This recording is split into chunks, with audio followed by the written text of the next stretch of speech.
প্রথমেই সকলকে সংহতি দিবসের শুভেচ্ছা জানাচ্ছি। বাংলার মাটি শান্তি, সম্প্রীতি, ঐক্যের মাটি।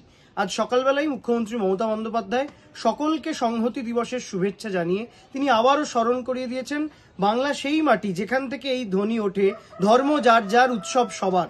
কিন্তু আজকে আমরা দেখলাম বিজেপির গ্যাস খাওয়া একজন গ্যাস বেলুন, সম্প্রতি তৃণমূল কংগ্রেস থেকে সাসপেন্ডেড নেতা, তিনি একটি ধর্মীয় মঞ্চকে ব্যবহার করে সেখান থেকে মমতা বন্দ্যোপাধ্যায়ের বিরুদ্ধে কুৎসা অপপ্রচার করছেন। দেখুন, আমাদের কথা খুব পরিষ্কার, ধর্ম যার যার, সে তার তার ধর্ম পালন করতে পারে। কিন্তু আজকে তার এই অ্যাকশন থেকে পরিষ্কার যে তিনি বাংলা বিরোধী রাজনৈতিক দলের থেকে উস্কানি নিয়ে, বাংলা বিরোধী রাজনৈতিক দলের দালালি করে তিনি আজকে সেই ধর্মের মঞ্চকে কার্যত ব্যবহার করলেন। বাংলার মাটি, বাংলার মানুষ তারা জানে যে কারা রাজনৈতিক স্বার্থে ধর্মকে ব্যবহার করছেন। কেউ কেউ বলছেন যে আমি মমতা বন্দ্যোপাধ্যায়কে হেলিয়ে দেবো, মমতা বন্দ্যোপাধ্যায়ের সরকারকে ফেলে দেবো। তাদেরকে একটু স্মরণ করিয়ে দিই, আপনি তো ভাই সব দল ঘুরে এসছিলেন, আপনার বিজেপি থেকে জেতার ক্ষমতা হয়নি। আপনি কংগ্রেস ঘুরে এসছেন, বিজেপি ঘুরে এসছেন, তারপরে এসে তৃণমূলের প্রতীকে জিতেছেন। আপনাকে চ্যালেঞ্জ করছি, আপনি এত বড় নেতা, পশ্চিমবঙ্গের যে কোনো একটা সিটে আপনি প্রতীক ছাড়া দাঁড়িয়ে দেখান। আপনি তো চ্যালেঞ্জ করছেন কথায় কথায়। অত সহজ নয়, মুর্শিদাবাদের মাটি অত সহজ নয়, সালার অত সহজ নয়, ভরতপুর অত সহজ নয়, বেলডাঙ্গা অত সহজ নয়, রেজিনগর অত সহজ নয়, সুতি অত সহজ নয়, জঙ্গিপুর অত সহজ নয়।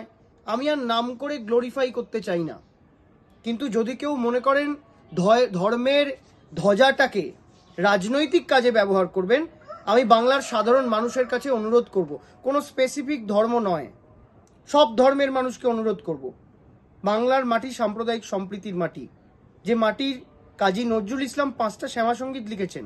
তিনি নিজে মুসলিম ধর্মের ছিলেন।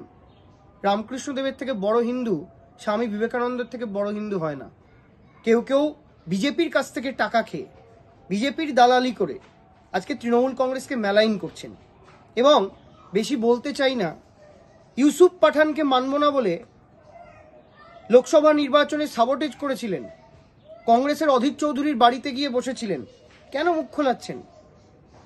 আপনি আপনার ধর্ম করুন না, কেউ তো বাধা দেয়নি, কিন্তু ধর্মের মঞ্চকে রাজনৈতিক মঞ্চ কেন করবেন? আমি তো কোনোদিন শুনি না এইসব লোক যারা বাংলার 100 দিনের কাজের টাকা নিয়ে দিল্লির জমিদারদের বিরুদ্ধে কথা বলেছে। আমি কোনোদিন শুনিনি SIR এর বিরুদ্ধে এই লোকটা দিল্লির জমিদারদের বিরুদ্ধে কথা বলেছে। আমি কোনোদিন শুনিনি দিল্লির সরকার যখন সোনালী খাতুনকে বাংলাদেশে পাঠিয়ে দিয়েছিল বাংলাদেশি বলে, বাংলা ভাষায় সে কথা বলেছিল, এটা তার অপরাধ বলে, তা এখন এই ধর্মের নেতা সোনালী খাতুনের পক্ষে তাকে তো আওয়াজ তুলতে দেখা যায়নি। MG NRGS এর আন্দোলনে দেখা যায়নি, 100 দিনের কাজের টাকার আন্দোলনে দেখা যায়নি, আবাসের টাকা নিয়ে কথা বলতে দেখা যায়নি, জল জীবন মিশন প্রকল্পের টাকা নিয়ে কথা বলতে দেখা যায়নি। কেন? বিজেপির এজেন্ট হয়ে আপনি যদি মনে করেন কোনো ধর্মকে ব্যবহার করবেন, আপনাকে নিয়ে কোনো, আমার মনে হয় বেটার টু ইগনোর দেম।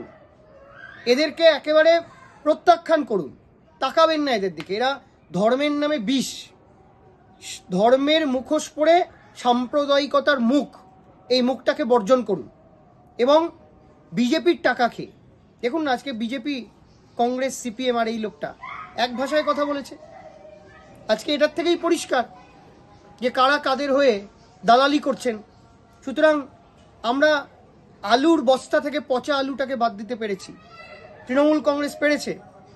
যে কর্মীরা মাঠে দাঁড়িয়ে ঝান্ডা নিয়ে, রক্ত দিয়ে, ঘাম দিয়ে, পরিশ্রম দিয়ে দল করে, তাদের ভোটে, তাদের পরিশ্রমে নির্বাচিত হয়ে সেই দলকেই আপনি চ্যালেঞ্জ করবেন।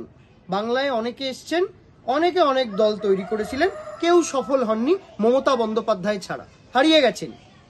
চ্যালেঞ্জ রইল আপনার প্রতি। আর বাংলার সাধারণ মানুষকে বলবো, ধর্ম, বর্ণ, জাতি নির্বিশেষে দয়া করে এই ধর্মের জায়গিরদারদের, যারা ধর্মের জায়গিরদার বলে রাজনীতির মঞ্চে ধর্ম নিয়ে ব্যবসা করছেন, তাদের কথা শুনবেন না। তৃণমূল কংগ্রেস থাকলে মন্দির, মসজিদ, গুরুদ্বারা, গির্জাও যেমন থাকবে, হাসপাতাল, কলেজ, বিশ্ববিদ্যালয়, রাস্তা, উন্নয়নের আলো থাকবে। উন্নয়নের পক্ষে থাকুন। ধর্মের রাজনীতিকে, ধর্ম নিয়ে যারা রাজনীতি করে তাদের প্রত্যাখ্যান করুন। এরা বাংলার বিষাক্ত, বাংলা বিরোধী দালালদের প্রতিনিধি। এই প্রতিনিধিদের চিহ্নিত করে আগামী দিন বাংলা বিরোধীদের যেমন বিসর্জন দেবেন, এদেরকেও বিসর্জন দিতে হবে।